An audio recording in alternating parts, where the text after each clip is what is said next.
medyo below the belt and nakaka-offend po. So 1 year na po yun, hindi ako umaten sa church. And at first,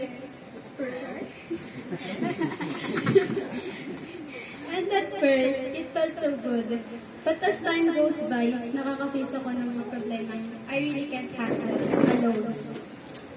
I really thought life would be so much easier kapag naalis ka na sa isang church wherein you really don't fit in.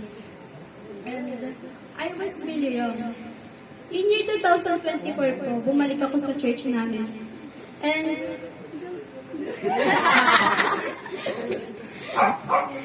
on a random Friday night, wherein nag-prayer meeting po kami. At the time, I was worshiping God, and it's so weird, but at the same time, I can feel God is touching my heart.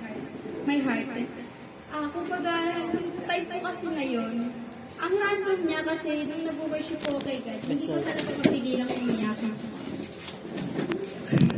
Umiyak. So, parang yung mga oras na yun, gusto ko na din lumuhod sa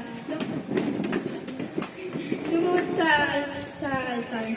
Napaka-fire up po, and ever since na nangyari po yun, napaka-fire up po talaga ng spirit ko kay God. And parang walang araw na ayoko magpuri kay God. Gusto kong manguna sa mga praise and worship, devotion, and so on po. So, ayun. Tapos, yung the best gift po na binigay sa akin ni God is, ngayon po, I can handle na po yung youth when it comes in worshiping God. Hindi ko naman po sinasabi na I can play very well in any instrument, but it's just that I can't arrange them kineme. Tapos before po, hindi ko talaga in-expect na kaya ko yun. But in God's grace, nagagawa ko na siya ngayon. Amen. And so we see po, kahit na ano pang pampo mo or pagtakbo mo sa church and sa church mismo, gagawat pa din si God ng reason para ibalik ka. And I realize, behind it, may reason pala bakit ako inalis ni Lord. Inalis ako ni Lord sa church. And napagtanto ko na yung reason na yun is to prepare me some battles this year. And sa mga kapatid po, mga kapatid, little motivation lang po to na life can throw some serious stuff to us, right? Sometimes it felt like you're facing one trial after another. But isipin natin siyang each challenges or some serious problem that God is giving to us is to work out for our spirit.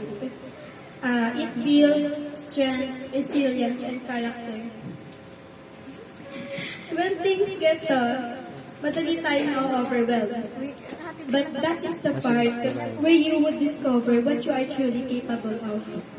Kumbaga, sinasabi ni Lord sa atin na, anak, kung nakayanan ko yung pinagdaanan ko, alam ko kakayanin din. Every time we push through a difficult situation, we come out stronger and wiser. Nasisimulan nating makita yung mga parte ng mundo differently.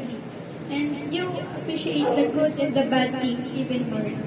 And ito din yung part wherein marirealize natin na that those tough times weren't just random. They were part of the bigger plan into the strongest and awesome person God wants you to be. Yun lang po. Amen.